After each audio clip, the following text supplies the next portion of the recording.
Since we have a member of each party, I will start the Assembly Natural Resources Committee as a subcommittee, and we do have an author to present, Senator Wolk.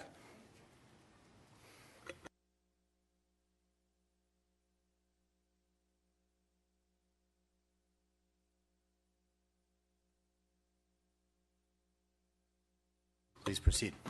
Thank you, Mr. Chair. I'd like to begin by committee's suggestion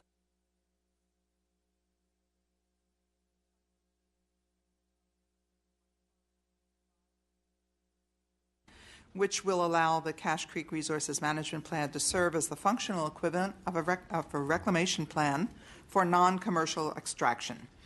The state retains its ability to regulate projects in Cache Creek, and the requirements of a commercial material extraction activities must meet the Surface Mining and Reclamation Act.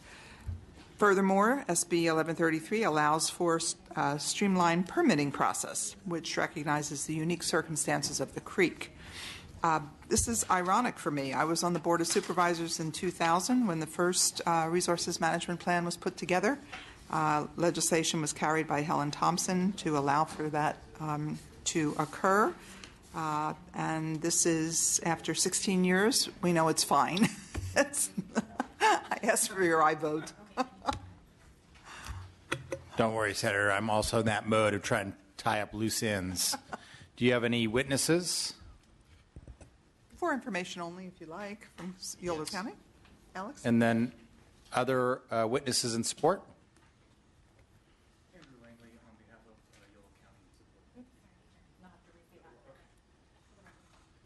Andrew Langley on behalf of Yolo County in support. Thank you. Thank you. Any witnesses in opposition?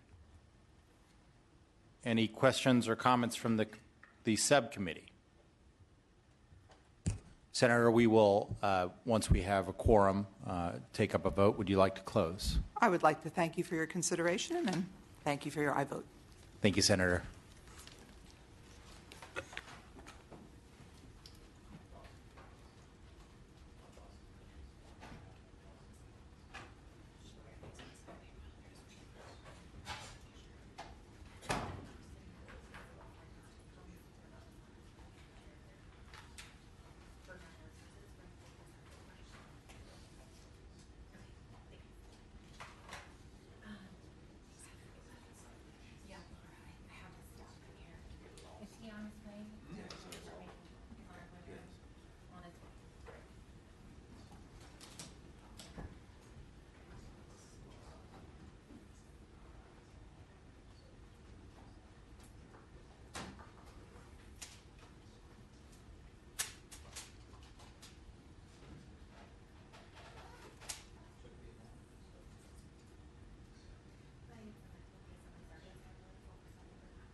We are meeting as a subcommittee, so please present, Senator Lara.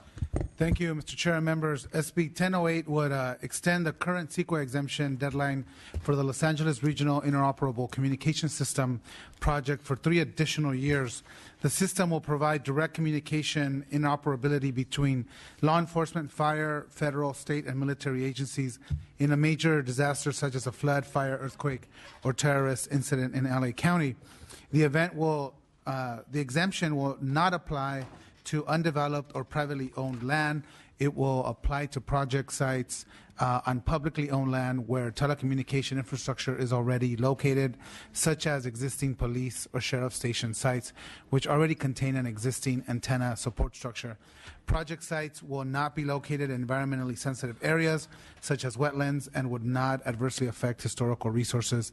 The proposed extension is especially essential for the continued build-out of the Ali-RICS LTE system, which is funded entirely by the federal government.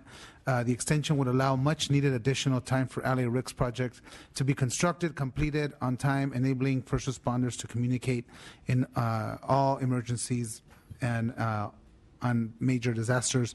I respectfully ask for a vote. Witnesses in support. Good afternoon, Mr.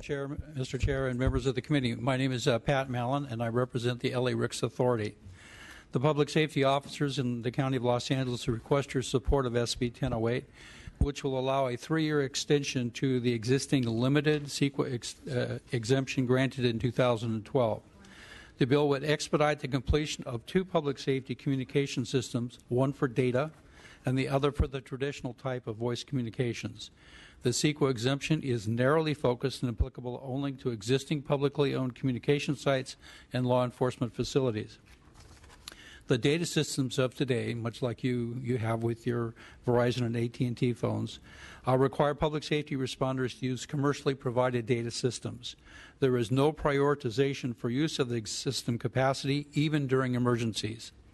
When a disaster or a terrorist attack occurs, such as the Boston Marathon bombing, responders had to compete with a throng of spectators that were consuming the bandwidth for their own personal communications. This resulted in a delay to the treatment of injured citizens. The LA-RICS interoperable communication system is critical to emergency medical first responders, not only in the time of a disaster, but for everyday use. The LA County EMS personnel respond to and treat over 600,000 patients a year. During a large-scale event, it is critical that our medical responders be able to speak to the various jurisdictions, but also to other first responders, hospitals, to better understand the geographic environment, the safety staging areas, roadways, et cetera, helicopter safety for the patients transported to appropriate hospitals. In 2010, the LA-RICS Authority was awarded $154.6 million in the Broadband Technologies Opportunity Program from the federal government to construct one of the nation's first dedicated public safety broadband systems. As of December of 2015, the LA-RICS Authority has completed construction of 77 public safety broadband sites as part of Phase 1 of the data system. And I might also add that this is one of 5 early build projects that's being funded by the federal government as a precursor to the First Responders Network Authority nationwide deployment of a public safety broadband network. On January 1st of 2016, LA-RICS conducted a demonstration of the system during the Pasadena Rose Parade, and we were pleased to announce that it went extremely well. While we watched the commercial bandwidth be consumed by spectators, the LA-RICS system continued streaming live video from 14 fixed and mobile cameras to the command post. The system also provided geolocation of system users and non-critical voice communications. While the live demonstration worked well in Pasadena, we know that there are some areas that where we have less than suitable coverage. In late 2015, Congress extended our BTOP grant performance period until 2020 to allow us more time to continue to build out this critical public safety communication system, and SB 1008 will allow the rapid achievement of this goal. Well, SB 1008 allows for an expedited CEQA process. It does not eliminate the need to comply with the National Environmental Policy Act, or NEPA, which requires a site-by-site environmental analysis and review for historical significance, and this is part of the federal funding requirements. We're also ready to proceed with the second phase of the LA-RICS communication system, a voice or traditional public safety land mobile radio system, which is also funded by federal grants. It will link the 81 different public safety and fire agencies in the county and our hospitals and paramedics through one interoperable voice communication system. Interoperable communications is one of the most critical recommendations resulting from the response to the September 11th attack. It was also used by the Drug Enforcement Administration during their response to the San Bernardino live shooting, and is also currently deployed to the National Guard's investigative services out of San Pedro. The voice radio system will comply with a mandate by the will also comply with a mandate by the federal government to migrate through an alternative radio spectrum by 2023. Lastly, all sites contemplated for inclusion in this land mobile radio system have been analyzed pursuant to the NEPA. We strongly urge your aye vote of SB 1008, and I'm happy to answer any of your questions. Just for further witnesses, the committee rules are 2 minutes each for witnesses. Please proceed. Good afternoon, Mr. Chairman and members. Lieutenant Wayne Billowin on behalf of the Los Angeles County Sheriff's Department will be very brief. We strongly encourage you to support the bill so that we can finish the work that we've already started on this project. Thank you. Thank you. Other witnesses in support? Asha Harris on behalf of the California State Sheriff's Association in support. Any witnesses in opposition?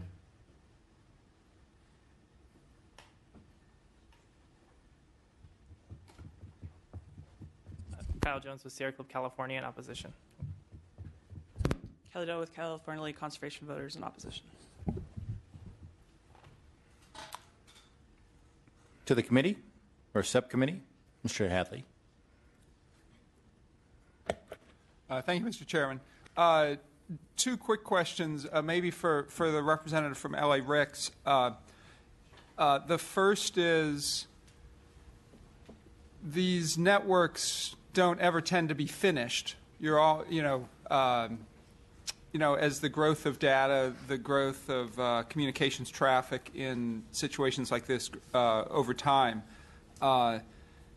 This is an extension of the sunset. Do you expect this to be an ongoing requirement to seek relief under CEQA to past the next sunset date in this bill, or do you expect that this network will be done to the parameters of the network within the time frame of this bill? With the latter. We do expect that we have investigated some alternative sites that will improve the coverage. We do anticipate that those will be completed within the 3 years. We don't expect to be coming back again. And then second quick question. If I understand correctly, Los Angeles City Council has voted to opt out of LA-RICS. Is that correct? Is that for city services, Los Angeles City Services? Partially. The City of Los Angeles, the LA-RICS Joint Powers Authority was made up of virtually all the cities within the county, but there is a funding requirement that was also required of that to be able to support the ongoing operations of the system. The City of Los Angeles desired to set up their own land mobile radio system, which will be linked through an interface to the LA-RICS system so that the LA City's first responders can go anywhere in the county and be able to communicate back to their home dispatch through the LA-RICS system. As far as the LTE system, that is the only system. And the City of Los Angeles, although they opted out, they were very supportive of us moving forward with installations at city sites, city-owned sites, both LAPD stations as well as some of their Department of Water and Power facilities. So their intent is to use the public safety broadband data system. Okay. Thank you. Thank you, Mr. Chair. Thank you. Other questions or comments from the committee?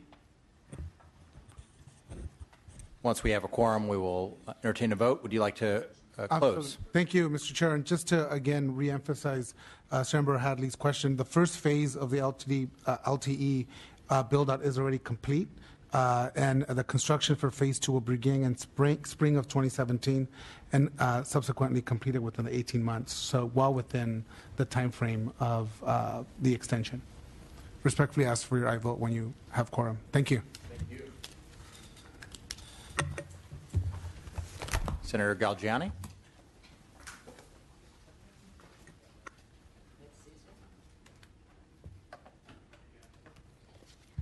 Thank you, Mr. Chair and members. First, I would like to thank the committee for their quick work on this bill, and I hope to continue the discussion on the issue.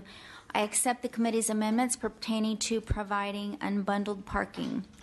SB 734 would extend for 2 years the sunset date on the expedited judicial review provisions in AB 900, which was passed in 2011. Currently, the Jobs and Economic Improvement through Environmental Leadership Act of 2011 authorizes the governor to certify projects that meet certain environmental standards and create highly skilled jobs that pay prevailing and living wages. This authority is set to end on January 1st, 2017. SB 734 will create jobs and encourage economic growth and recovery in California by extending the governor's authority to certify a project to January 1st of 2018. It also states that the certification of a project expires and is no longer valid if the lead agency fails to approve a certified project before January 1st, 2019. California is continually recovering from and preparing for future economic devastation. SB 734 will help large job-producing green projects avoid delay and keep Californians working. I respectfully ask for your aye vote.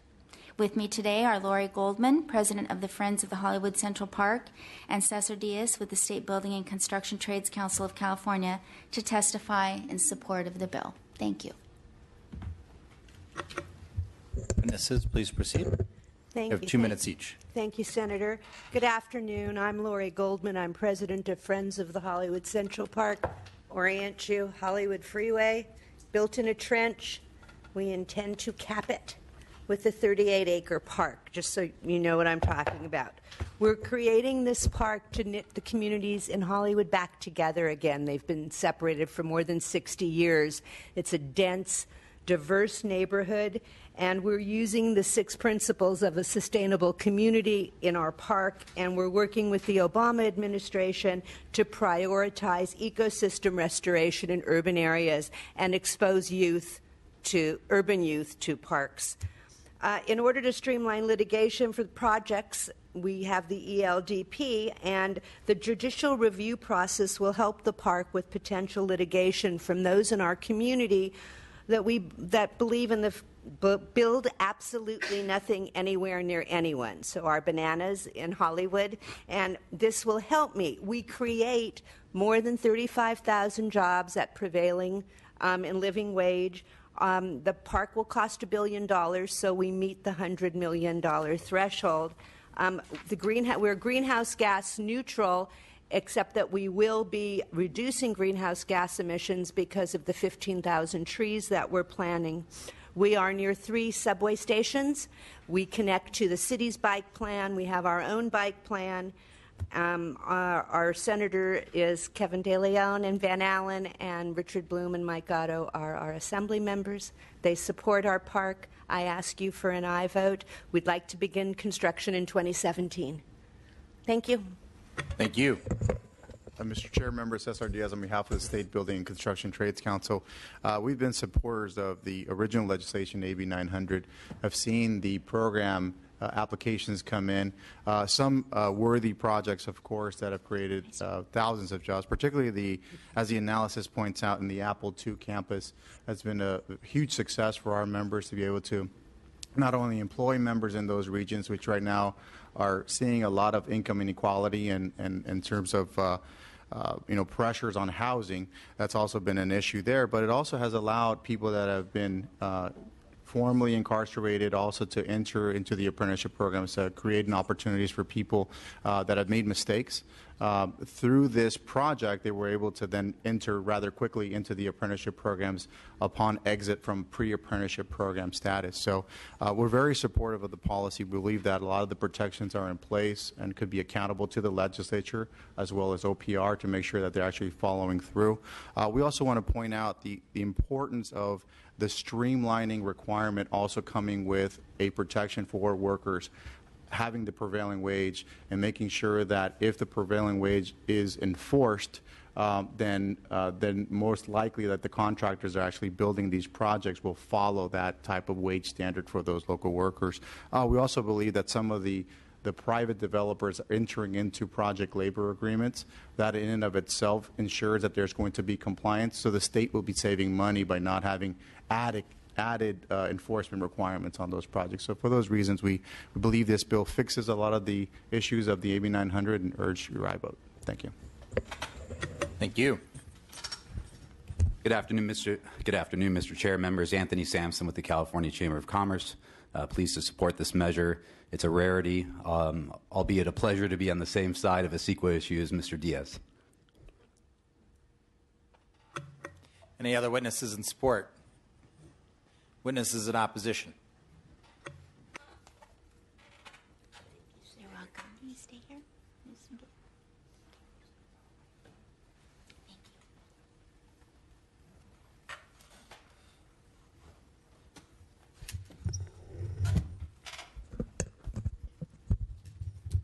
Good afternoon, Chair and members. Dan Pone for the Judicial Council. Judicial Council is respectfully opposed to SB 734. If my testimony sounds familiar to you today, it's because this is the 20th time that legislation has been introduced since 2011, when AB 900 was first introduced, that seeks to, in some fashion, either extend its operation or expand that scheme to broader categories of projects, and the Council has been in opposition to each of those bills. As I've stressed before to this committee, the Council's concerns regarding SB 734 are limited solely to the court impacts of this legislation.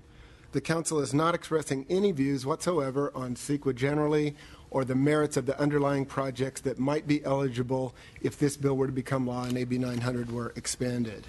As we have noted with the other recent bills that have sought to expand AB 900, requiring that a CEQA lawsuit challenging the additional projects that may be certified for this form of expedited judicial review, including any appeals therefrom, to be resolved within 270 days, is problematic for a number of reasons. First, the timeline is triggered by the certification of the record, which is an event that occurs weeks before the case is even filed in court. So this very tight timeline for the courts at the trial and appellate level to come to complete review and decision in the case, that timeline is started and made even more difficult before the case is even filed in the courts and the courts have any jurisdiction over the case. Second, we believe that the 270-day timeline will likely be unworkable in practice.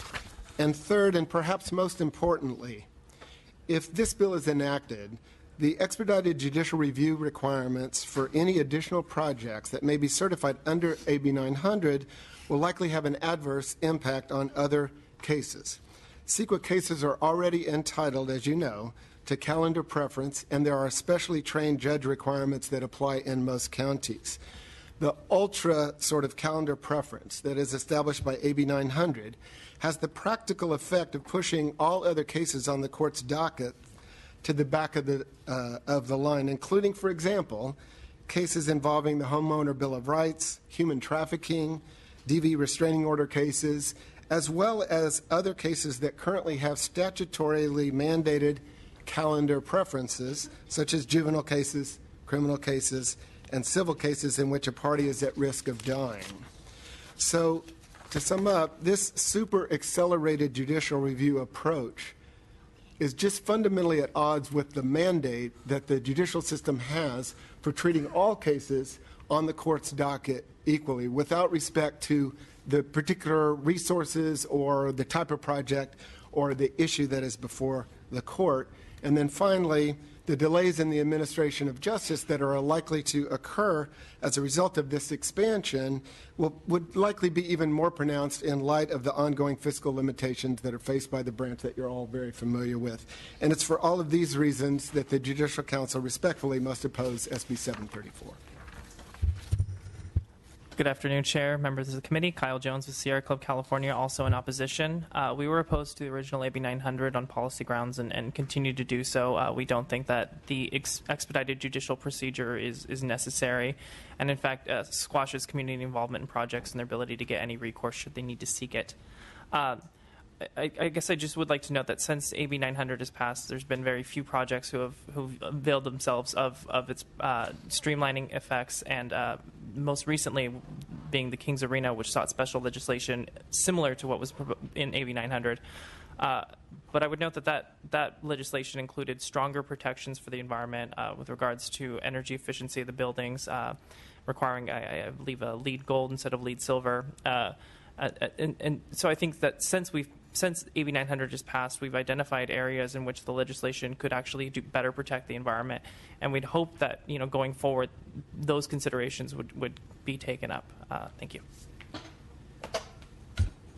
Kelly Day on behalf of California League Conservation Voters, also in support for reasons stated by Sierra Club.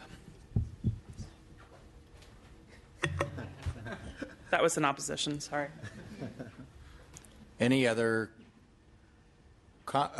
any questions from the committee? The importance, of course, of mitigating both the housing need of the state and mitigating the transportation quandaries of the state are both appropriate in discussion today. We appreciate that you are attempting to expedite projects that help to do the former. We would, of course, want to make sure that those projects are most effective in doing so, which is why the committee has asked for the amendment, and thank the author for taking the amendment of requiring these projects to offer unbundled parking.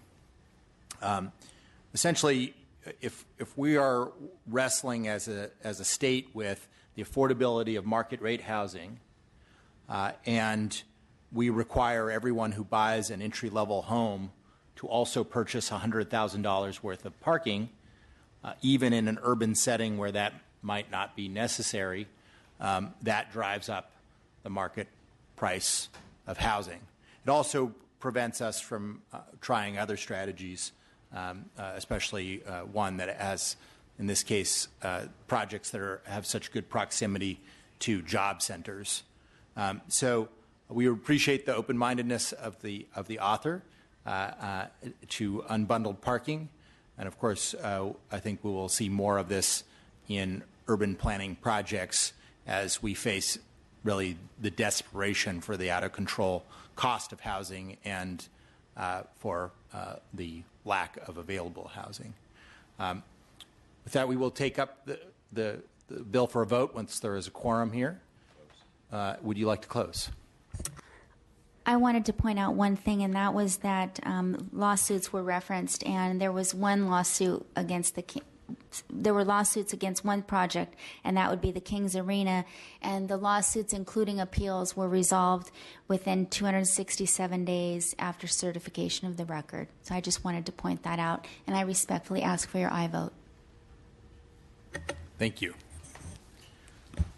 So a note, if you are a staffer working a Democratic member of this committee, you better tell them to come here because there is only one author left. Senator Hancock.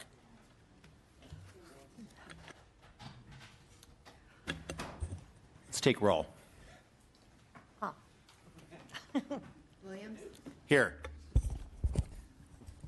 Williams here. Jones? Here. Jones here. Garcia? Gomez? Hadley? Here. Hadley here. Harper? Present. Harper here. McCarty? Stone? Here. Stone here. Wood? We have a quorum. Thank you, Senator Hancock. Thank you very much, Mr. Chairman and committee members. Members, SB 1172 is a district bill to assist the City of Albany manage and improve its waterfront. It owns tide and submerged lands around its waterfront that are held in trust for the public. And what it essentially does is amend the city's granting statute from the State Lands Commission to eliminate the requirement that trust lands are used in a manner consistent with a waterfront plan that is obsolete. It requires the city to submit a new land use plan, including an analysis of sea level rise, to the State Lands Commission for approval, and modernizes other non-discrimination language in the statutes and financial reporting requirements and obsolete language involving the San Francisco Bay Conservation and Development Commission. The Senate, the Assembly analysis recommended removing Section 9 of the bill, which also calls for a land survey because there have been many land surveys in the past and nothing has changed. We're happy to agree to that and also to work with the committee on the other technical amendments. And I would ask for your aye vote. Thank you, Senator. Second. There's a motion and a second. Any witnesses in support?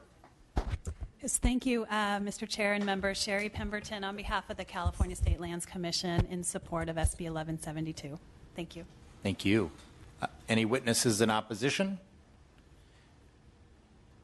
As the author alluded to, that the definition in the Bill of Public Trust Doctrine is missing a couple words from the definition. So we do need to fix that, and this is double referred, so we do have the opportunity to do that. I just wanted to make sure people know that this is mostly all buttoned down, but there's one bolt still missing, but we're going to take care of that. Thank you. We have a motion and a second.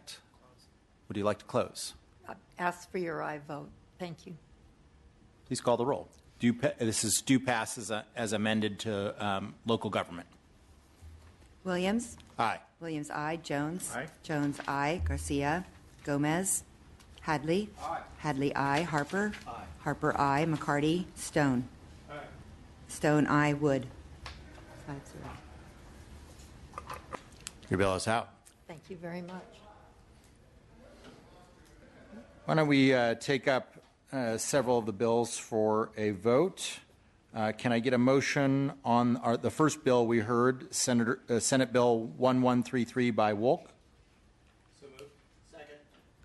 That is a motion and a second. Due pass is amended. This is the Cache Creek Resource Management Plan. Please call the roll. Chair's recommendation is aye. Williams? Aye. Williams, aye. Jones? Aye. Jones, aye. Garcia? Gomez? Hadley? Aye. Hadley, aye. Harper? Aye. Harper, aye. McCarty? Stone? Aye. Stone, aye. Wood? Aye. Wood, aye. That bill is out. Let's take up the second bill that we heard, which is Senate Bill 1008 by Senator Lara. This is due passes to local government. This is the CEQA exemption extension for LA Regional Interoperative Communication System, also known as LA RICS. Second. There is a motion and a second. Please call the roll. Do pass and re-refer to local government. Williams? Aye. Williams, aye. Jones? Aye. Jones, aye. Garcia? Gomez? Hadley? Aye. Hadley, aye. Harper? Aye. Harper, aye. McCarty? Stone? No. Stone, no. Wood? Aye. Wood, aye.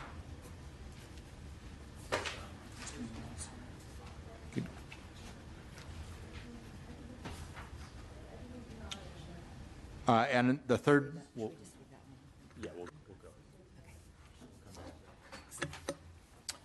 The third bill that we have heard today is Senate Bill 734 by Galgiani. The author has taken committee amendments, and with that, Chair's recommendation is aye. Motion is due pass as amended to appropriations. Is there a motion? So moved. Second. There's a motion and a second. Question of the chair? Sure. Yes. Can you just briefly go over the amendments that you... They're before you, and essentially what it does is require that a project that is residential, multifamily in nature to get these benefits, CEQA benefits, needs to offer unbundled parking to rental and for sale units, meaning not all residents should have to pay for 3 parking spots. They can build that many parking if they want, but people, if in the age of affordability of homes, we should not tack $100,000 worth of cost onto every multifamily unit sold in the state. Okay. Thank you. There is a motion and a second. Chair's recommendation is aye. Please call the roll. As the chair noted, do pass as amended and re-refer to appropriations. Williams? Aye. Williams, aye. Jones? No. Jones, no. Garcia? This is Senate Bill 734 by Galgiani. Gomez? Hadley? Not voting. Hadley not voting. Harper? No. Harper, no. McCarty? McCarty, aye. Stone? Stone, no. Wood? Wood, aye. That bill is on call. And we have one last bill by Senator Morell.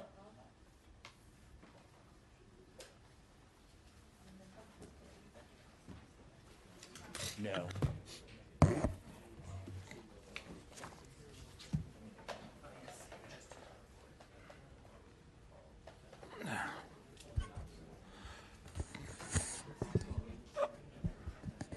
Good afternoon, Mr. Chair and members. How are you? Please proceed. Please proceed. I'd like that.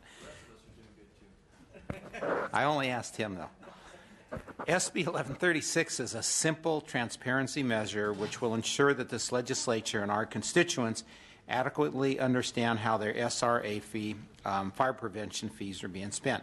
The reports currently provided by CAL FIRE do not go into enough detail, nor they're very hard to understand for our constituents.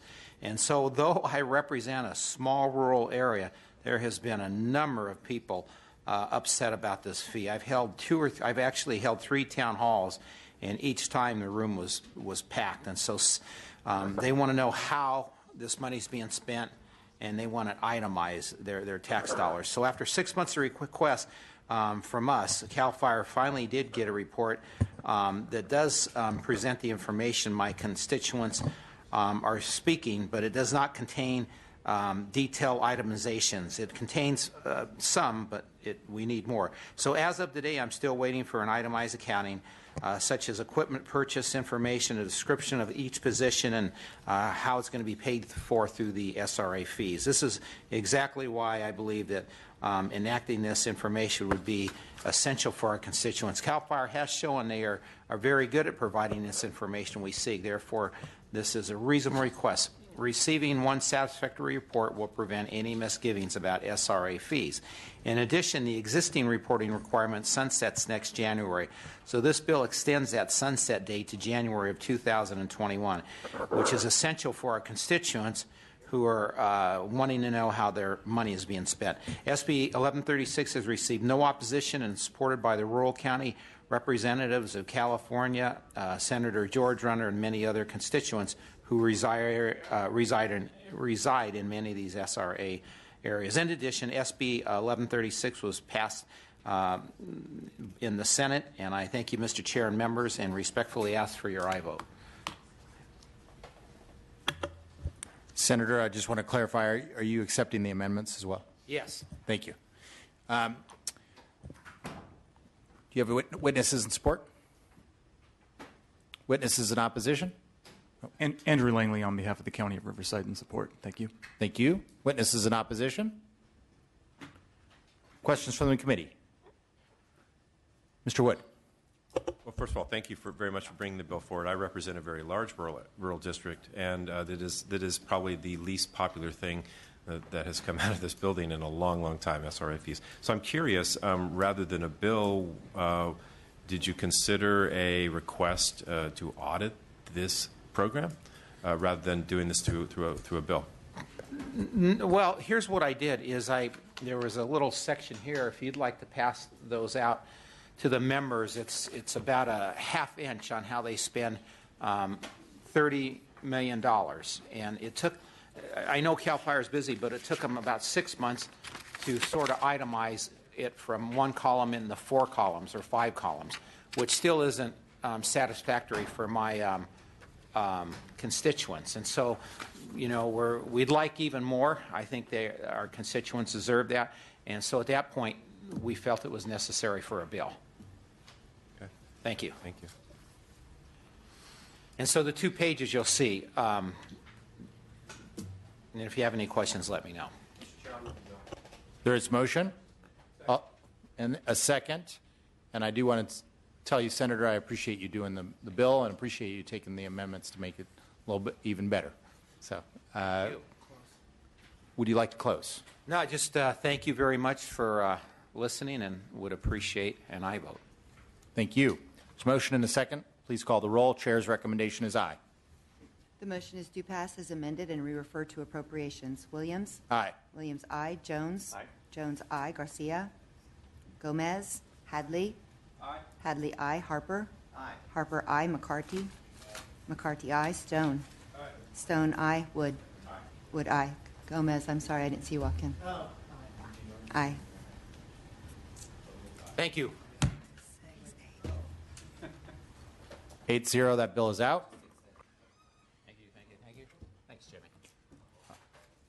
Let's take the opportunity to go through the first bills that we entertained for add-ons. Let's wait on this. Senate Bill 1008 by Lara. Please call the roll of absent members. Garcia? Garcia? It's the LA Ricks.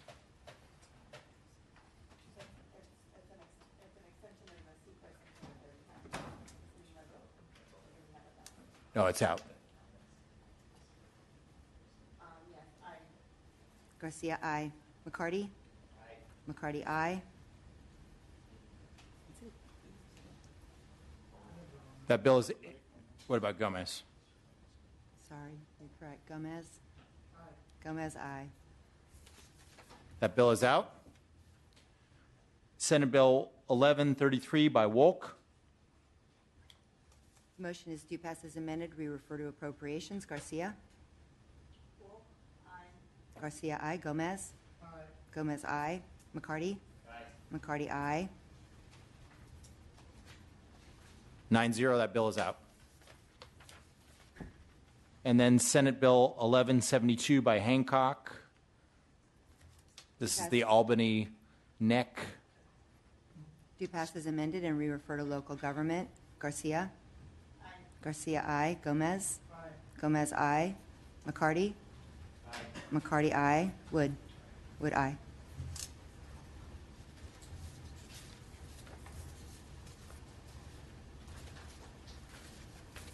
We have one last bill. We'll entertain Senate Bill 743 by Galgiani. 734 by Galgiani. Thank you, committee members. Due pass as amended and re-refer to appropriations. Gomez? Aye. Gomez, aye. Garcia, aye. Garcia, aye. That bill is out.